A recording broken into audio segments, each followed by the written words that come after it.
గారు మామిడి గిరిధర్ గారి దగ్గరికి వెళ్ళాం. రెండు పెద్ద దేశాలు ప్రాస్పరిటీ విషయంలో ఒక నిర్దిష్టమైన ఆలోచన విధానం ఉన్న దేశాలు కలిసి ముందడుగు వేసే క్రమంలో నిన్న జరిగిన డెవలప్మెంట్స్ మామిడి గిరిధర్ గారు మనం చూసాం. సహజంగానే పెద్దన్నకి ప్రపంచ పోలీస్కి ఇవి నచ్చవు.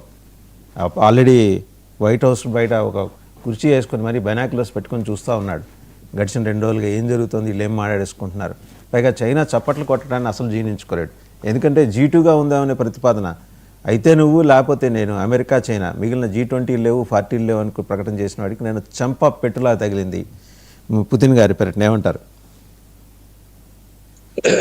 వాసుదేవన్జీ, మీకు మన కో ప్యానలిస్ట్ కి మీ ప్రేక్షకులందరూ నా నమస్కారాలండి. ఎప్పుడు కూడాను రెండు దేశాల మధ్యలో ఉన్నటువంటి సంబంధాలు ఏవైతే ఉంటాయో ఏవి 100% పాజిటివ్ ఉండవు, 100% నెగిటివ్ ఉండవు. కొన్ని మంచి ఉంటాయి, కొన్ని చెడు ఉంటాయి, ఇచ్చిపుచ్చుకోవడాలు ఉంటాయి. రష్యాతో కూడా మనకు ఉన్నటువంటి సంబంధాలు అటువంటివి. మనకు మిగతా దేశాలతో పోల్చి చూస్తే రష్యాతో మనకున్న సంబంధాలు చాలా మెరుగైనవి, చాలా పటిష్టమైనవి, నేను ఒప్పుకుంటాను. కానీ రష్యాతో కూడా మనకు కొన్ని ఇబ్బందులు ఉన్నాయి, అవి కూడా మనం తోసిపుచ్చలేదు. ఈ రోజు రష్యాకి మన అవసరం ఇంకా బాగా పెరిగింది. అఫ్ కోర్స్ మనకు రష్యా మీద డిపెండెన్సీ ఎస్పెషల్లీ మన డిఫెన్స్ రంగంలో చాలా తీవ్రంగా ఉంది కాబట్టి దాన్ని కూడా మనం ఇగ్నోర్ చేయలేం. కానీ రష్యా టెక్నాలజీ కొంత పాత టెక్నాలజీ. ఈ రోజు పాశ్చాత్య technology, western technology, American technology, చాలా మోడర్న్ టెక్నాలజీ వాళ్ళ దగ్గర ఉంది. కాబట్టి ఇద్దరిని బ్యాలెన్స్ చేసుకోవాల్సిన ఆవశ్యకత మన దేశానికి ఉంది. ఎప్పుడైతే డొనాల్డ్ ట్రంప్ వచ్చిన తర్వాత డొనాల్డ్ ట్రంప్ మన మీద ఇటువంటి టారిఫ్లు వేసి ఇటువంటి ఇబ్బందులు పెడుతున్నారో, ఇన్ఫాక్ట్ తను అనౌన్స్ చేశాడు డొనాల్డ్ ట్రంప్ భారతదేశం క్రమేపీ రష్యా నుంచి చమురు కొనడం తగ్గిస్తుంది అని అనౌన్స్ చేసిన తర్వాత ఈ ప్రెషర్ ఇప్పుడు రష్యా మీద నిజంగా భారతదేశం తగ్గించబోతోందా అన్నటువంటి ఒక భయం వాళ్ళకు ఉన్నది. కాబట్టి దాని భయాన్ని దూరం చేసేటువంటి దిశగా, మనకున్నటువంటి ట్రేడ్ ఇంబ్యాలెన్స్ తగ్గించే దిశగా ప్రయత్నం చేయవలసిన బాధ్యత రష్యా మీద ఉంది. అందుకనే ఈరోజు అంత పెద్ద మనకు బిజినెస్ డెలిగేషన్ తీసుకొని ఆయన వచ్చారు ఇక్కడికి. ఆ డెలిగేషన్ లో ఏంటంంటే ఏదో అమ్మడం, కొనుగోలు ఈ రిలేషన్ మాత్రమే కాకుండా ఒక పార్ట్నర్షిప్ పెట్టుకునే దిశగా ఆయన వచ్చారు. దాని దిశగా ఇప్పుడు ఇంకా చర్చలు జరుగుతాయి, రాబోయే 1-2 రోజులు ఇంకా జరగబోతున్నాయి. కాబట్టి $100 బిలియన్ తీసుకువెళ్ళాలి, అది 2030కి అన్నటువంటి ఒక సంకేతం ఏదైతే ఉందో, ఒక్క చమురు కొనడమో ఆయుధాలు కొనడంతో సాధ్యమయ్యేటువంటి పని కాదు. మిగతా అంశాల్లో కూడా ఈ మైత్రి అన్నది ఉండాలి. ఆ దిశగా మనం ప్రయత్నం చేస్తున్నాం అని చెప్పేసి అమెరికా కించపరుస్తున్నట్టు కూడా కాదు. అందుకని ఈ బ్యాలెన్సింగ్ యాక్ట్ మనం అర్థం చేసుకోవాలి. ఎందుకంటే ఈ రోజు అమెరికాకు భారతదేశానికి మధ్యలో ఉన్నటువంటి వాణిజ్యం గూడ్స్ కి సంబంధించి $130 బిలియన్, మనం దాని సర్వీసెస్ కూడా యాడ్ చేసామంటే కనుక ప్రమాణమే $220 బిలియన్ మనకు వాణిజ్యం ఉంది. రష్యాతో చూస్తే ఓన్లీ $68 బిలియన్. దాంట్లో ఓన్లీ $9 బిలియన్ వరకు 2020 దాకా ఉండేది మనకు. తర్వాత ఓన్లీ యుద్ధం మొదలైన తర్వాత మనం చమురు కొనడం మొదలు పెట్టాం కాబట్టి ఇంకో $50 బిలియన్ యాడ్ చేసుకున్నాం మనం. కాబట్టి రష్యాతో మనకు ఉన్నటువంటి వాణిజ్యం అన్నది అమెరికాతో పోల్చి చూస్తే సగం కంటే తక్కువే. కాబట్టి అమెరికాని ఇగ్నోర్ చేయడం అన్నది కూడా తప్పు, అది కూడా చేయకూడదు మనం. ఎటు వస్తే మనం ఇన్ఫాక్ట్ జో బైడెన్ హయాంలో రష్యాని అంత తిట్టినా, వాళ్ళ మీద ఆంక్షలు విధించినా మనకు గ్రీన్ సిగ్నల్ ఇచ్చారు, మీరు రష్యా నుంచి కొనుక్కోండి అని. మనకు ఈవెన్ డొనాల్డ్ ట్రంప్ వచ్చిన తర్వాత కూడా మనల్ని రెస్ట్రిక్ట్ చేయలేదు. ఎప్పుడైతే అతను మన మీద ఒత్తిడి తీసుకురావాలనుకున్నాడో అప్పుడు ఆ 25% అడిషనల్ టారిఫ్ వేసి రష్యా నుంచి మీరు కొనడం ఆపితే నేను తీస్తానని బెదిరింపు అన్నది మన దేశం మీద మాత్రమే చేశాడు. మనకంటే ఎక్కువ ఉంటున్న చైనాని ఏం చేయలేకపోయాడు. మనకు రమారమి మనం ఎంత కొంటున్నామో అంత కొంటున్నటువంటి టర్కీ మీద ఏం చేయలేకపోయాడు. కాబట్టి ఇది రష్యా నుంచి మనం కొనుగోలు చేస్తున్నటువంటి అంశం మీద కానే కాదు టారిఫ్. అది ఓన్లీ ఒక పైన చూపించడానికి ఒక పూచి మాత్రమే. అతనికి అసలు కావాల్సింది ఏంటంటే చైనా ఏవైతే అమెరికా నుంచి కొనడం మానేసిందో, సోయాబీన్, వాళ్ళ పాలు, తర్వాత వాళ్ళ కార్న్ ఏదైతే మానేసిందో దాన్ని భారతదేశం మీద డంప్ చేయాలని ప్రయత్నం చేశాడు. అందుకని ఈ ఒత్తిడి తీసుకురావడం అనేది జరిగింది. రమారమి కొన్ని వారాల్లో అది కూడా అమెరికాలో కూడా డీల్ రాబోతుంది కాబట్టి అది కూడా పోతుంది. కానీ రష్యన్ రిలేషన్షిప్స్ అన్నది మనకి ఇంతవరకు చాలా ఓన్లీ ఏకపక్షంగా ఉండేది. ఇప్పుడు దాన్ని ఇంప్రూవ్ చేసే దిశగా ఈ ప్రయత్నాలు జరుగుతున్నాయి. వ్లాడిమిర్ పుటిన్ గారి ట్రిప్ కి సంబంధించి 2-3 కీలకమైన అంశాలు ఏంటంటే, మొట్టమొదటిది పార్ట్నర్షిప్ మాట్లాడుతున్నాం మనం. గతంలో మనకు బ్రహ్మోస్ లాంటివి మనం కో డెవలప్మెంట్ చేసి మనం దాన్ని చాలా అద్భుతంగా తీసుకువెళ్ళాం. ఇప్పుడు వాళ్ళు టెక్నాలజీ మనకు ట్రాన్స్ఫర్ చేయడానికి సిద్ధపడుతున్నారు. ఫస్ట్ మనకి టెక్నాలజీ ఇవ్వడానికి సిద్ధంగా లేదు. ఆయుధాలు అమ్మడానికి మాత్రం సిద్ధంగా ఉన్నారు, కానీ టెక్నాలజీ ట్రాన్స్ఫర్ చేయడానికి ఎస్పెషల్లీ అమెరికా సిద్ధంగా లేదు. ఫ్రాన్స్ నుంచి వస్తున్నాయి, మనకు సఫ్రాన్ వస్తుంది, ఇంకా చాలా అంశాలు మనకు ట్రాన్స్ఫర్ చేయడానికి సిద్ధంగా ఉన్నారు. కానీ అమెరికా నుంచి రావడానికి వాళ్ళు అంతగా సుముఖత చూపించట్లేదు.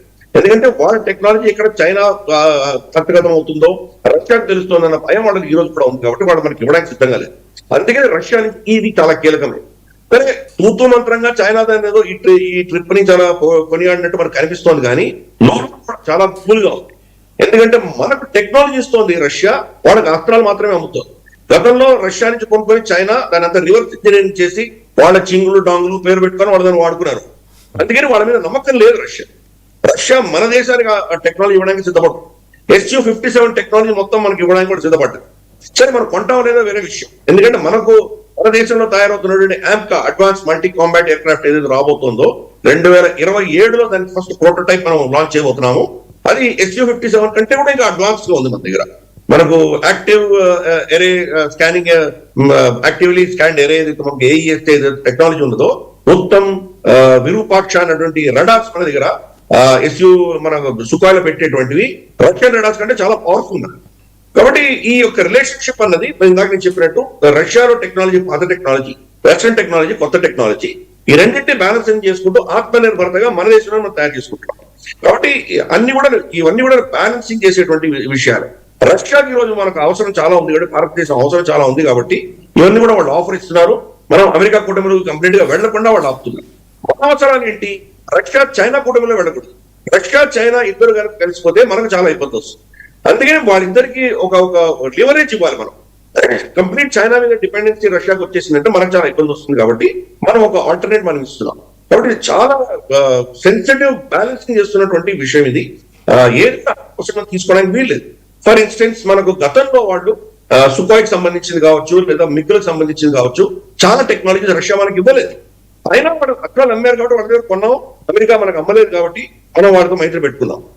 ఏది 100% ఎప్పుడు కూడా మైత్రి ఉండదు, 100% శత్రుత్వం ఉండదు, కొన్ని ఇచ్చిపుచ్చుకోవడాలు ఉంటాయి. ఇందాక నేను చెప్పినట్టు కీలకంగా ఈ రోజు S-400 లాంటివి కానీ మనకు తర్వాత ఇతరత్ర మనకి ఇచ్చినటువంటి ఎక్విప్మెంట్ ఏదైతే మనకు రష్యా ఇచ్చిందో దాని టెక్నాలజీలో కొంత ట్రాన్స్ఫర్ చేసి, ఫర్ ఇన్స్టెన్స్ ఈ రోజు మనం ఆపరేషన్ సింధూర్ లో చేసినటువంటి యాక్షన్స్ లో integrated air command and control system IACC అంటాము, దాన్ని మనం ఆకాష్ తీర్ అని కూడా పిలుస్తాము.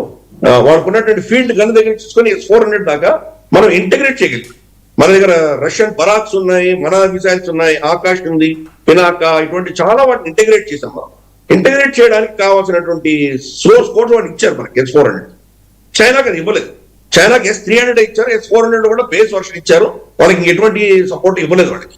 అందుకని వాళ్ళ దగ్గర S-400 ఉన్నా, మన దగ్గర S-400 ఉన్నా, మన దగ్గర ఉన్నటువంటి S-400 మనం ఇంటిగ్రేట్ చేసుకోగలుగుతున్నాం. ఇప్పుడు కూడా SU-57 కూడా అదే ఇస్తున్నారు. రష్యా ఇప్పుడు మనకు వాళ్ళ దగ్గర ఉన్న టెక్నాలజీని ఇవ్వడానికి సిద్ధంగా ఉన్నారు. మనకు దానివల్ల చాలా లాభం వచ్చింది గతంలో కూడా. ఫర్ ఇన్స్టెన్స్ బ్రహ్మోస్ సంబంధించిన టెక్నాలజీ గతంలో ఫస్ట్ 90% రష్యన్ కాంపోనెంట్స్ ఉండేవి, 10% దానికి స్టాండ్లు ఇవి మాత్రమే పెట్టేవాళ్ళం మనం. ఇప్పుడు రివర్స్ అయింది, 80% భారతదేశం టెక్నాలజీ ఉంటుంది, దాంట్లో 20% రష్యా ఉంది. 20% కూడా మనం కొనుక్కోవాలి, ఎందుకంటే జాయింట్ వెంచర్ కాబట్టి కొని తీరాలి కాబట్టి 20% కొంటున్నాం. లేకపోతే రమారమే 100% మనం అబ్జర్వ్ చేసుకోవాలి. అందుకు మనం రష్యాకి చాలా కృతజ్ఞత మనకు ఉండాలి మనకు, ఎందుకంటే వాళ్ళు టెక్నాలజీ తీసుకున్నాం. కాబట్టి ఈ ట్రిప్ లో ఈ యొక్క టెక్నాలజీ ట్రాన్స్ఫర్ అనేది